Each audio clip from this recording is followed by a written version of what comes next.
അപ്പോൾ യേശു കർത്താവ് ക്രൂശിൽ മരിച്ചത് കൊണ്ട് എൻ്റെ മരണം മാറി എന്ന് ഞാൻ പറയുമ്പോൾ അർത്ഥം, എനിക്ക് നരകത്തിൽ നിന്നുള്ള വിടുതൽ സ്വർഗത്തിലെ ദൈവം എനിക്ക് യേശുവിൻ്റെ മരണത്താൽ സാധിപ്പിച്ചു തന്നിരിക്കുന്നു.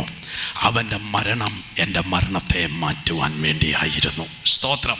അതുകൊണ്ട് യേശു എനിക്ക് വേണ്ടി മരിച്ചു എന്ന് ഞാൻ വ്യക്തിപരമായി ഏറ്റെടുത്ത് ഞാൻ ആ ക്രൂശിലേക്ക് നോക്കുമ്പോൾ എൻ്റെ ഉള്ളം തകർന്നുകൊണ്ട് പറയുന്നു, അപ്പാ, ഞാനൊരു പാപിയായിരുന്നല്ലോ. എൻ്റെ പാപത്തിന് ശിക്ഷയായിരിക്കുന്ന മരണം അനുഭവിക്കാൻ വിധിക്കപ്പെട്ടവനായിരുന്നല്ലോ.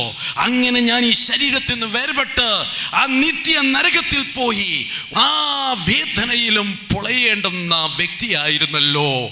എന്നാൽ എന്നെ രക്ഷിപ്പാനാണല്ലോ എൻ്റെ യേശു ക്രൂശിൽ മരിച്ചത് എന്ന് ഞാൻ വ്യക്തിപരമായി ബോധ്യപ്പെടുത്തി.